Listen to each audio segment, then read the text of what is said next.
Welcome to Fun and Fundraising, everybody, the podcast where we talk with people behind top nonprofit galas and signature fundraising events to showcase how they positively transform their communities. I'm your host, Rob Giardinelli, and today I'm really excited to have Sarah Gilbreath on as a host. And Sarah is the Central Texas Board President for an organization called Imagine Away. And the Imagine Away Foundation Gala is coming up here. And Imagine Away is an organization that helps children and families that are dealing with autism, which is, for those of you listening that have younger children, is something that impacts and affects a lot of families. So it's a really important cause and one that we haven't highlighted in a while. So, I'm really excited to chat with Sarah today. She's a wonderful breadth of knowledge on this subject and, hosting a successful event. So with that, Sarah, welcome. I'm so excited to have you here today. Hi, Rob. Thank you for having me. We're excited to be here. And at the time that we're recording this, probably not when it airs, but it's April, which is Autism Acceptance or Awareness Month, depending on who you ask. So it's a good timing to meet with you. Oh, absolutely. And, we're thrilled to air that. And, it's one of those things, it's always great to have a month to showcase that, but the work that you all do really goes on 365 days a year. And I'm glad that there's a month to spotlight it. And that's the reason that you do fundraising events outside of the month of April to do that and capitalize on that. So talk a little bit about what the mission of Imagine a Way is. Yes, gladly. So we are a nonprofit. We were founded in 2012 here in Central Texas. And really, the mission is pretty simple. It is to raise money to provide to families with kids on the autism spectrum to either get or continue those therapies that are so crucial for those kids. We help kids from the time of diagnosis until the end of the calendar year that they turn 7. And that is based on a lot of the research, not just related to neurodiversity, but also looking at just how the brain forms and how how kids' brains works generally. We know that's the critical window to get in there and provide them those interventions. So that's the focus for us.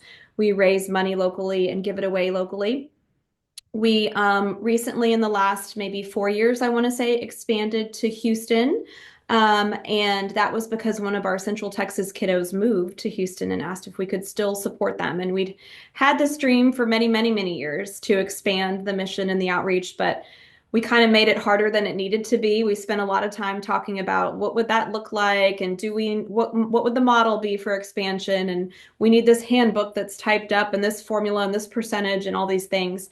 And when we had the kiddo that was moving and needed our help, that was the motivator, right? Because we weren't going to tell them, no, we're not going to help you anymore. And you're just out of luck. So that was the kick that we kind of needed to expand things a little bit. And so we brought on some folks to help us in the Houston region, but we still function together as one board in a lot of ways and work together again with that same mission to raise as much money as we can to give back to kids on the spectrum. Well, I want to talk a little bit about some other things, but there's something that you just talked about that I really want to delve a little bit more deeply in, and that is, organizations a lot of the time will it may not even be in their plans to expand, but sometimes instead of seeking the expansion finds them. Mhm. Talk a little bit. What advice would you give to an organization that needs to, that really needs to expand? Because it sounded like for you all, it was not an option for you not to support this child. What advice would you give to another organization where you may have to expand into another market, and that may frankly be outside of the original intent of the organization or the comfort zone of the organization? Yeah, I mean, what I would say, we kind of dipped our toe before we made the big leap to having a whole separate, essentially, chapter in Houston. We dipped our toe by expanding our reach here in Central Texas first. That felt like the next kind of step that we could take. So, what I would say to other people that are kind of at that moment where it's like, I need to do something, what do I do? Do something, right? Like, what's the next natural step that you can take? It doesn't have to be all or nothing. It doesn't have to be, I'm opening this thing here, I'm doing that. We just started saying, okay, we've considered Central Texas to be Travis County and the contiguous counties, so counties that touch it.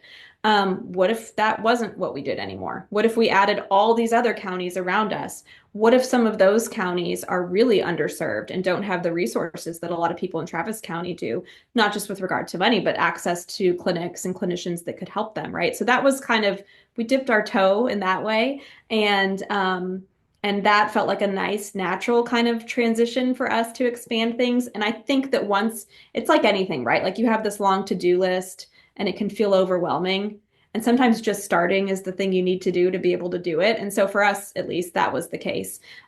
Just kind of shifting our mindset to being able to do something differently, do it differently than the way we had in the past, to find something differently. Like you can change it, right? And we could try it. And if it didn't work, it's not the end of the world, but it turns out it did work. And so that was kind of us dipping our toe into trying something different and trying to do a little bit more. So when then we decided to make the move to Houston, and again, it's not in our nature to say no. If there's a kid that needs something and we can give it to him, we're going to try to find a way, right? So, did we have to expand to Houston? Probably not. We probably could have, within our bylaws, gotten away with continuing to support this kiddo.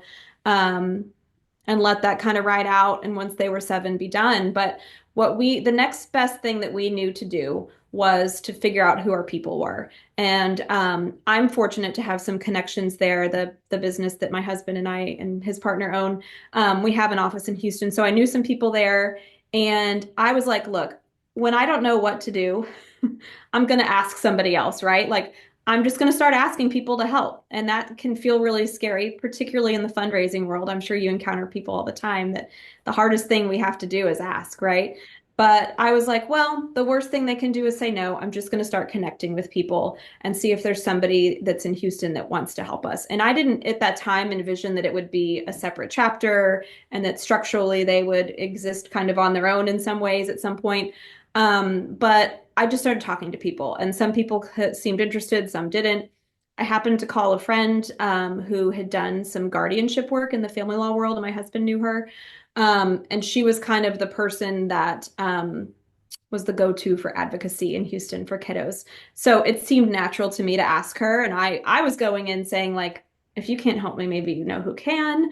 And she gets on the Zoom with me. It's during COVID, and she said, "Well, I assume you are calling me because you know my nephew, who I don't have kids of my own, he's like my child, is on the spectrum, right? That's why you're calling."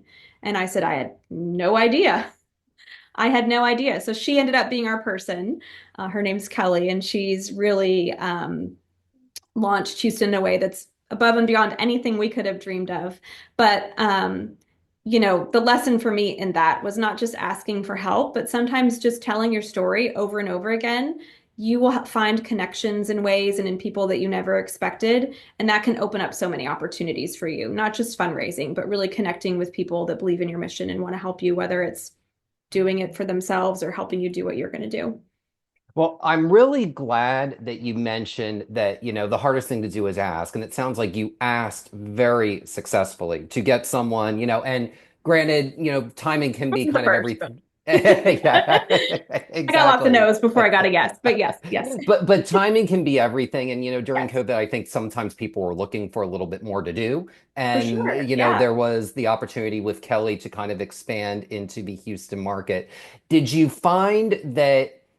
How was it to try to find, because the thing is that Austin and Houston, I always like to think of cities as people with personalities. They have very different personalities from one I say the another. same thing. They're totally different markets. Yes, 100%. So how did you go about curating, knowing that you kind of had this base of an Austin board? What, how was it different approaching getting a board that, you knew could function and, successfully support Houston? Yeah, I mean, what we did with Kelly, and it's not, it doesn't have to be her. It's just what we Yeah. did was really it helped us, I would say, focus in on what our strengths were here and what we were doing here. In Central Texas, we had spent a lot of time kind of spinning our wheels talking about what we wanted the organization to look like in terms of, and the event, quite frankly, what we wanted it to look like. Did we want it to be a big kind of corporate sponsored event where people came that didn't really have much tie to the mission, but their boss bought a table, and it was a free dinner and it was a fun time. And we always kept going back to like, we're not getting those corporate sponsorships from, just random companies in town. No one's calling us, beating the door down. But what we can do is with our own connections and our own stories, fill a room with people that really care. And it had turned out to be enormously successful for us here to the point that we were raising more money than we could even spend. Our problem the last few years has been spending enough money. which is a great problem to have, I suppose, in this world. But we kept coming back to that, right? And like resurfacing this topic of like, we need to be doing these corporate sponsorships and everybody else is doing them and this place does it and that place does it. And why can't we? And so bring it back to your question. When we were talking about the Houston project, it allowed us, it gave us that opportunity to really think about what are we doing that's actually working. And it is that it's building on the communities that we've built and our connections and telling our story. And so that was the first thing we did. We had her gather some of her connections and her friends that she could tell her story to. I mean, I didn't know she had a nephew that was on the spectrum that had struggled to get therapy and what all kind of that had looked like for her family. And so she did what we did in a much smaller way. She had it at her house. She had some friends come over. She put together a presentation. Some of us from Austin went down to help with that. But, to your point, it gave us the opportunity to really truly assess what was working and what wasn't and pass that on to her. And she did it at a much smaller scale, but it worked out. And in doing so, she found not only people that wanted to support us financially, but people that asked, I want to be on your board. I want to help. I want to do a committee. What can I do? And so for us, that was the lesson I think that we learned in that. And that would be the advice I would give to others. Thank you for sharing that, and Sarah. And one, I want to ask kind of one question, and that's kind of about passion and finding people with passions. Because I think what's interesting about Kelly in particular is, and I think a lot of folks who know people or make ask for people to join, especially children's oriented boards, they think that it's going to be they're the parent of. And in Kelly's case, it was not, it was just a relative. So talk a little bit about how you initially got involved with Imagine Away and what makes you so passionate about supporting autism causes. Yeah, I'd love to. It's kind of a serendipitous story, I guess. But before my husband and I had met and started dating, I went to an Imagine Away event. It had to have been maybe their second annual event ever. I had some friends who were involved in the organization. They had a kiddo on the spectrum, and it was a deal where they like got the table and they were like, please come. And so I did. And it was one of those things where when people told their story at the event, I was very moved by it. So I stayed involved just tangentially in a very small way, just providing some financial support. But as you do with many organizations, didn't put that much time or thought into it by any means. Um, and then flash forward a few years, and my husband and I get married. He has a kiddo from his first marriage who was a baby when we got together. And so, certainly not at the point of having a diagnosis or even an expected one. Um, we had my daughter, and I think that next week we got the diagnosis for his son, my stepson. And the interesting thing is, backing up a little bit, but a few months before that, my husband and I had met. We meet every year and talk about our goals. We don't do resolutions, but we think through what we want the next year to look like and what are some things we want to do and what worked and what didn't.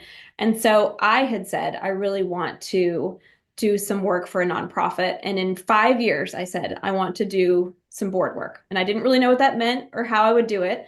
But I said, okay, if I want to do this really big, scary goal that I don't think I can accomplish, what's the next thing I can do? I can join the Junior League because I know that they do a lot of nonprofit training, and that's the next step I can take that's within my control. So I will go do that. So, in the midst of having my daughter and getting the diagnosis, I'm applying to the Junior League, and we get Parker's diagnosis. And we're like, well, okay, this is a whole new world we're entering, and there's no handbook. No one teaches you what to do next. And so one of the things we did, among many, many others, which I'm happy to share, was we said we need to do more for Imagine Away. We need to get a table and go to the event this year and just be more involved. So we got a table. It was late in the year by the time we did it. We were in the very back row. We brought some friends. And we get to the point of the evening where they show the video, and they always would follow a kid's journey through what it looked like before getting any therapeutic intervention and what it looked like afterwards. And so they were showing this video of this kiddo, and his name was Parker, the same name as our guy. And the way that the autism exhibited in this Parker on the screen was like identical to ours. Just the things he was doing. And then we get to the end of the video and we see the parents and little Parker talking about how it's going now. And for us, that was, at least for me, for me, that was the first time I felt that hope for our kid. And so, here we are at this event. We're supposed to be helping, and, we're financially providing some support. But I really felt like they helped us that night. Like we left with that hope. And it was really moving and inspiring. I didn't tell anybody this story. It was all existing in my own brain as we're processing the diagnosis and all the things. And then before I even find out that I've gotten into the junior league, I get a call from someone on the board at Imagine Away, and they said, "We would like you to come be on the board." And I was like, I think you have the wrong number. I don't think you were I don't think you meant to call me, but that's lovely. And I was immediately overwhelmed and thought, oh, but I haven't done all the things yet. Like I didn't learn through the junior league and read the books and do all the things I was going to do to be ready.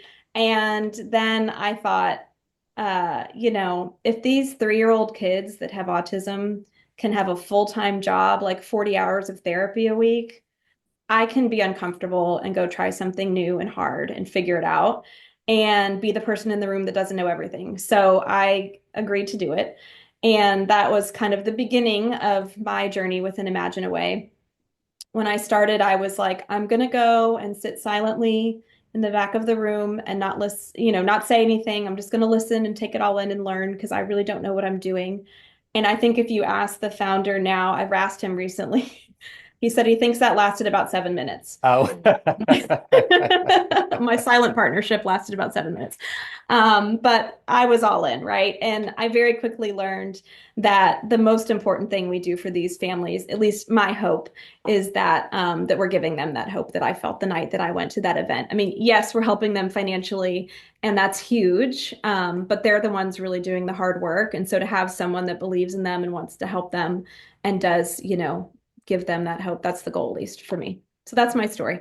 That was an amazing roadmap. I That was really a love longer that story than you journey. wanted, I But know. but but but no, not at all. But it was just an interesting roadmap that you kind of had this plan, and Yeah, probably good that you just wrote a concept instead of specific metrics, for because sure. that probably would have been an even bigger hurdle to climb. You're But right. once you kind of had, I want to do this within this time, it was almost like you put it out there and it came Yeah, back to you. And for there's sure. just something really cool about that, even though you kind of leapt over the step of the junior league. And for anyone out there, the junior league really is a wonderful It organization, is. Yeah. for leadership, especially for, young female professionals. And look for that, if you want to get involved in your community, wherever you are, that's Hmm. always a great first place to, a great first place to start. But what I love is you were asked, you got pushed out of your comfort zone, and you really went for it, and you learned along the way. And, you know, what made you get even more involved now you're the board president? So, I mean, Yes. talk a little bit about, what motivated you to come back year after year? Because a lot of people will do one cycle and cycle off, and you've obviously put in more work Yes. than that. Yeah. What I will say is I think unique about our board is we always say we're a working board. So we have subcommittees that really get in and do the work. We have administrative support by all means, and they get a lot of credit for the work that they do, quite frankly, but we have to show up and do the work. I think I had this idea that it would be kind of a, ladies who lunch type situation, and it very much was not. It was a roll your sleeves up and let's figure out these problems and what are the solutions. And that's where I thrive. Like, I'm not going to thrive at the luncheon where we wear tweed and talk about our day. Like that's not interesting to me. I want to like solve some problems and get in there. And so once I realized like we were doing strategic planning sessions and we were identifying problems and coming up with solutions and trying them, that was exciting to me. And I joined we didn't even have a committee actually initially. We didn't have any subcommittees really, but we created a subcommittee to do the family kind of application review process. And I was into it, like meeting these families, getting to know their story, going through their financials with them and making sure everything was, lined up. Just, I guess, came naturally to me or was interesting to me. And so the founder pretty quickly was like, we need to turn this into a committee. We're getting more applications. We need to kind of formalize the process. And if you know me, I'm a very type A person. Writing a process is something I can do all day long. Like that part I love. So I was like, I'll do it. That's great. So he asked me to take that on. And that was kind of the first kind of leap into like a leadership position. And I very naively said, I don't know if it was at one of the first meetings I was ever at, it may have been the first strategic planning session. I said, why do we have a wait list? What's that about? And they were like, well, like we've always wanted to clear it, but like we never have. And I said, so let's clear it. Like let's pick a date that we're going to clear it and we're going to do whatever it takes. And let's just like let's do it, right? Like what's the big deal? And everyone was like, "Oh, well yeah, I guess we could do that, right?" And so that was our thing. We cleared the wait list.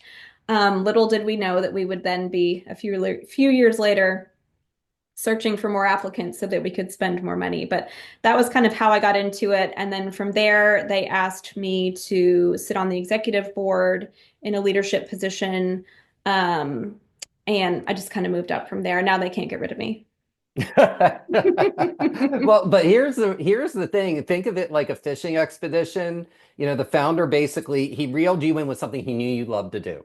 For And that sure. was Yeah. writing that application process. So, and that's really, for anyone who's leading a board listening to this, you want to understand their strengths to get them most comfortable, to have Hmm. them stay. And then, they blossom and they bloom and they wind up being, the board chair. And it's all in just understanding kind of what makes an individual board member tick. So I really enjoyed hearing about that, as well as, the application process. I think it's incredible that you were able to streamline that. So what advice would you give to an organization? I want to dive into that a little bit. What Hmm. advice Yeah. would you give to an organization looking to establish an application process for services to Hmm. make sure that people get those services in a quick manner?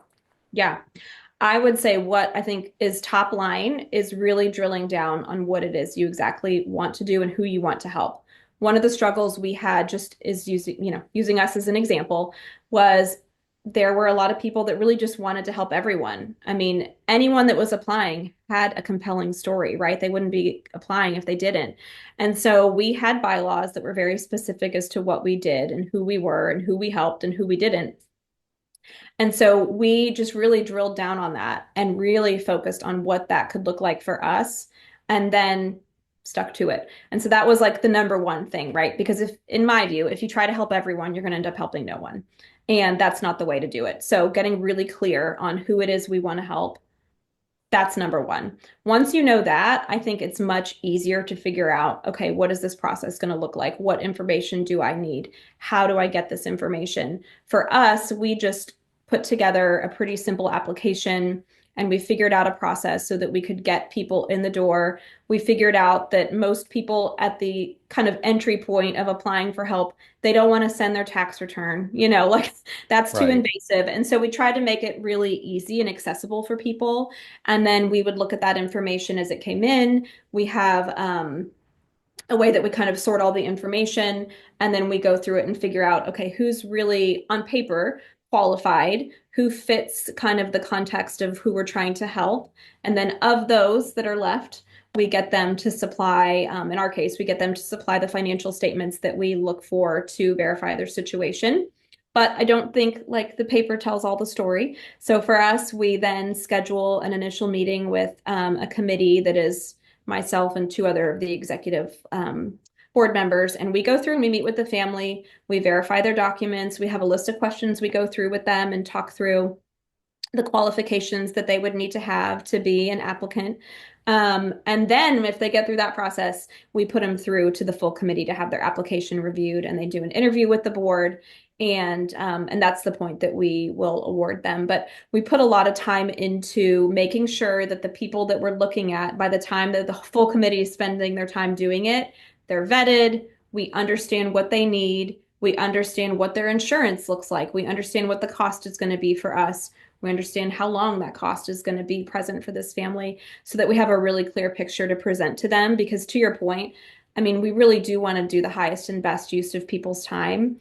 And I don't want to bog people down with, like reading a 50-page document. So for us, in terms of the application process, it was really important that we get really concise information towards the end of like what this person is asking for, why, and then presenting that to the full committee for their review. And that system and structure could obviously look different for any organization depending on what kind of help they're providing. But going back to my initial point, I think it's just so important that you make sure that you're helping the people that you really want to be helping and I'm helping really them in the way you want to, right?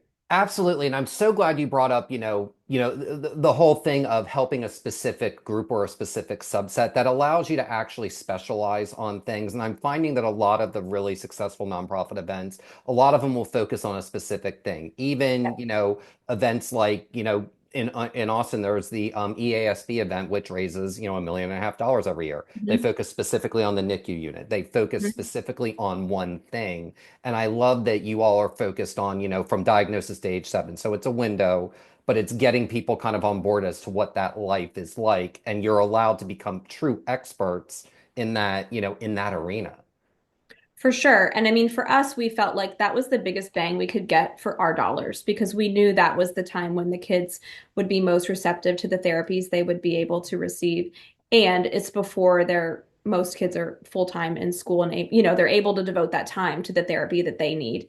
And so, that's just what worked for us with regard to our I'm going to get more specific and granular, but with regard to what the financial verification process looks like, we had identified very early on that we wanted to help people that were above the Medicaid threshold because if someone was able to get Medicaid, they were able to get help and get coverage for these therapies that they needed. And then there was people that were like making just a little bit more money to be able to help themselves get out of that financial situation they'd be in, but they'd lose their health care coverage. And then they're like at zero, right? What do I do now? I'm making more money, but I don't have insurance or I have not great insurance. And so what do I do? And so we knew very early on those were the kids we wanted to help that were kind of in that gap between, having the resources they needed to be able to fund these things fairly easily and the Medicaid threshold. And so that has helped us too, in terms of our mission, be really clear on who we're helping. Um, and that, that's just one of the kind of granular details that goes into how we decide to spend our money. But that's been an important one for us, I think, for sure. That's important, and it's important to kind of understand, and that allows you to kind of understand what that family in that economic situation is going to go through as well. So I think I love how you explain that, and that's a really it was detailed, but it was also very succinct and purposeful. And you really identified a roadmap on a successful application process. And during that, you had mentioned, kind of the vetting with the board. And I want to turn to the event part of this, event Yes. part of our conversation. So talk about, your working board and how that working active board is so critical in establishing the successful fundraising event that is the Imagine a Way Gala. Yes, for sure. This is where it gets fun, I think. I love an event. I don't know about you, but this I is like, love it. That's I why we love it have this too. show, is because they are fun and they're They meant to are, be they should fun. be fun, right? And like, Absolutely. I love a theme. I love committing to the bit. Like, I love all of it. So, this is the fun part. And like, this is why we're here, right? To raise money. Um, so, I mean, with regard to our board, we do have a subcommittee that is on the gala committee. But it's really just a couple of us that really do like the deep dive on the committee and do all the details of the event. The success of our event, like I mentioned early, really is leaning on our connections and our communities and getting those people together so that we can tell a story. Because if we can tell a story, I think people are really compelled by the mission. And so in a large way, what we looked to our board to do in terms of our events is attending, getting a table and filling it with some people that are going to be moved by the mission and compelled by the story. And we do some, like this, our last strategic planning session, we did um, presentation on really cultivating your gala guests because it's something that like unless you don't know, right? You're just thinking, well, I paid for this table and so I'm going to fill it with some friends and we're going to have a good time.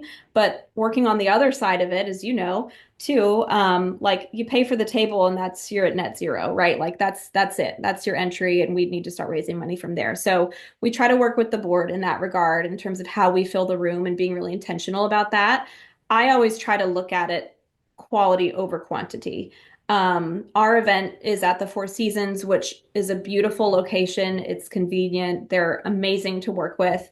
It does limit the number of tables we can have in a room, but I don't hate that personally. Like, I like to be in an event, particularly where we're telling a story like ours, where people can be engaged and hear what's going on, and there's not three separate parties going on in the room, so building on our strengths, we really do try to fill the room with people that are going to be moved by the mission.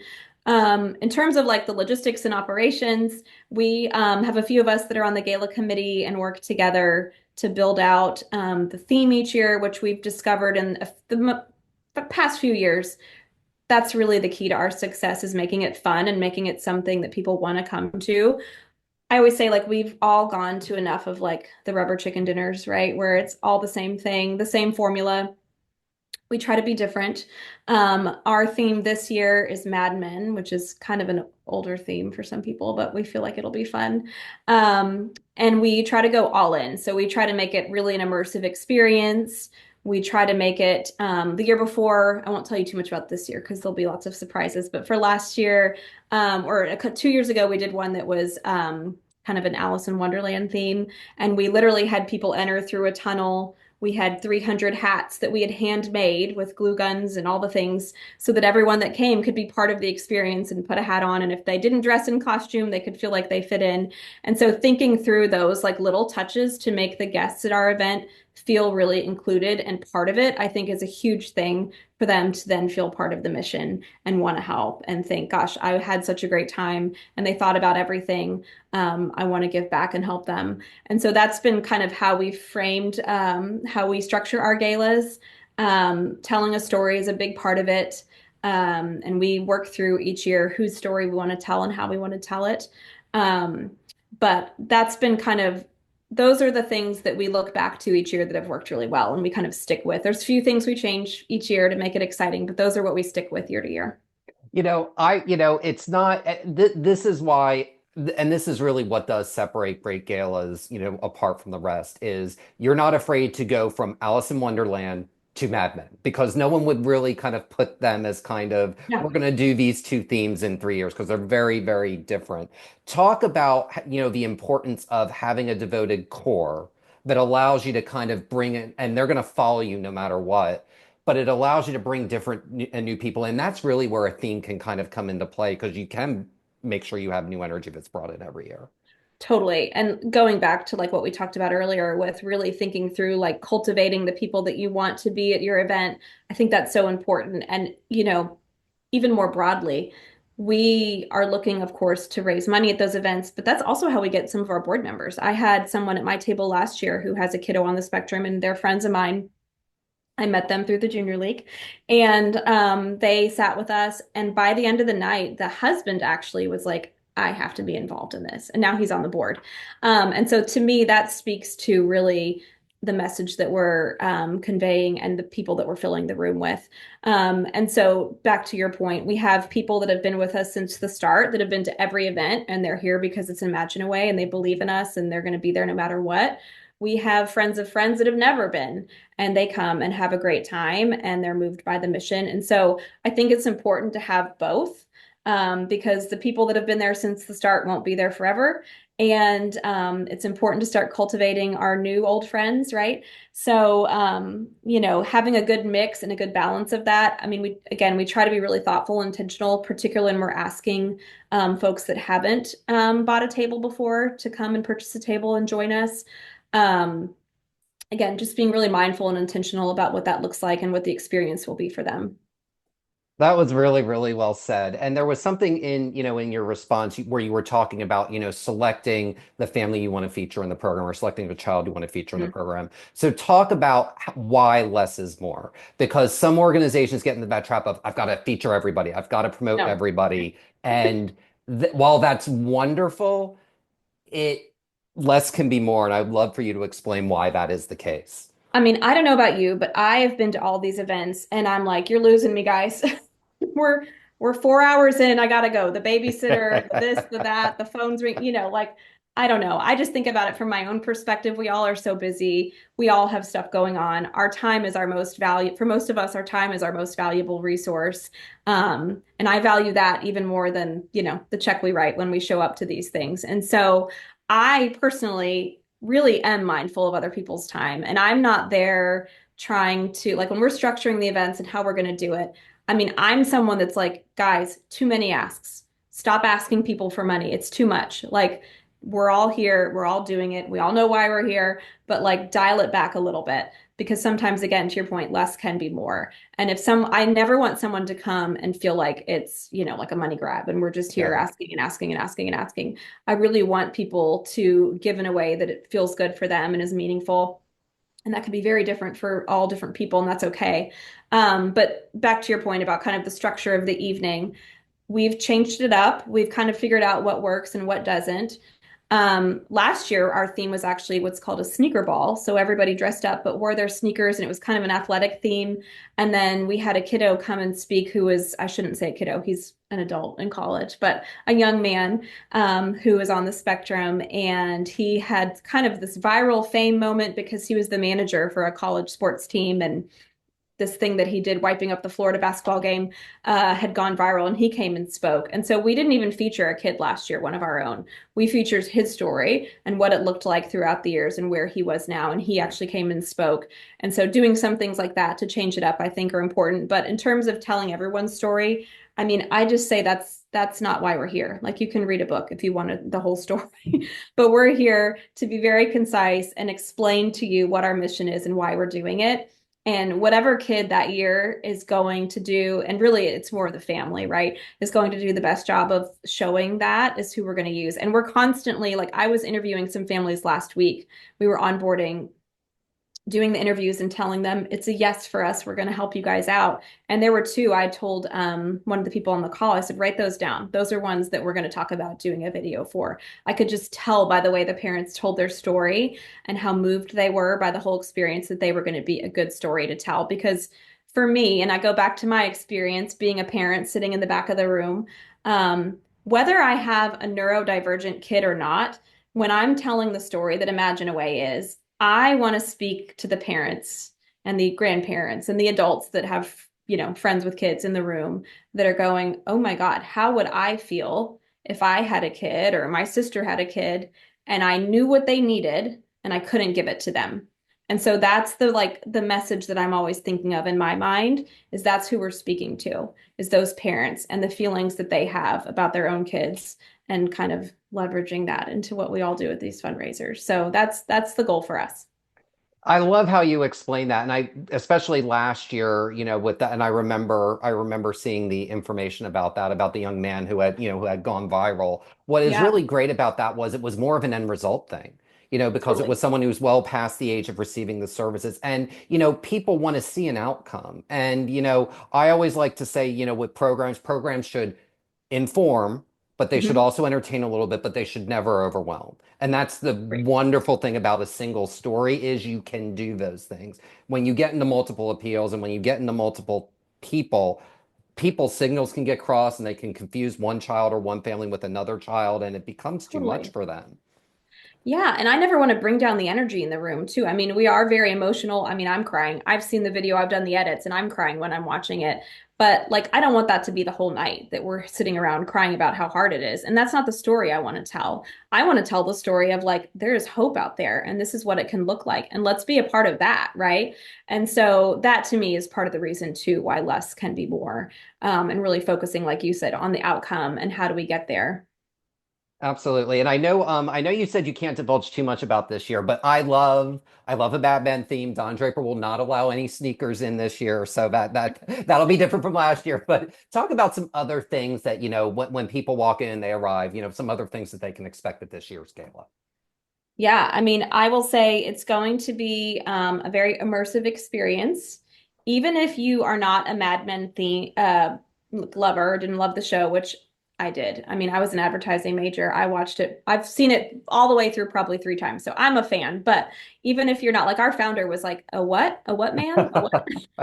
He didn't know what we were talking about.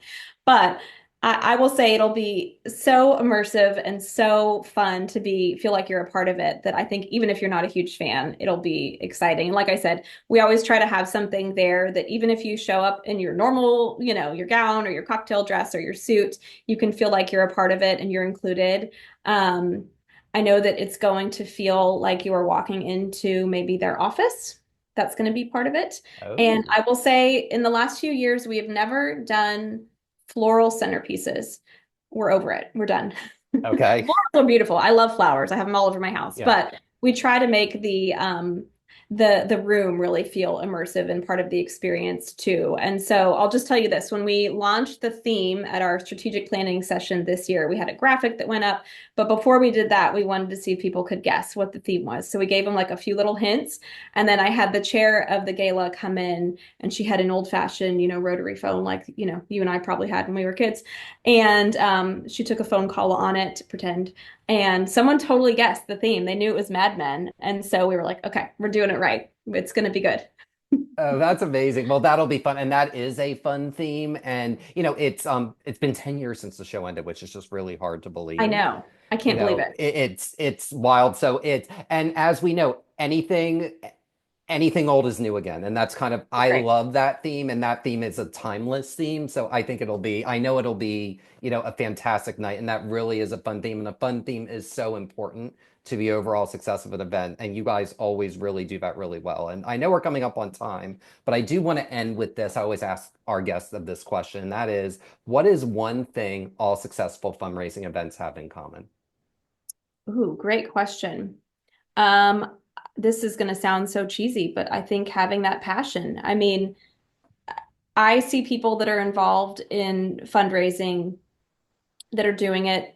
I mean, I guess for the right reasons, right? They're raising the money, but the people that are really impacted by the mission and that are there to really, I mean, I get emotional when I talk about it, but when I think about these kids that need help and aren't going to get it any other way, it is really motivating to me to fill that room and raise some money and make sure the story we tell is really good and encourage people to participate. And so I just think believing in your mission and being really passionate about it, and again, understanding what your mission is, being clear on that is just paramount to being successful.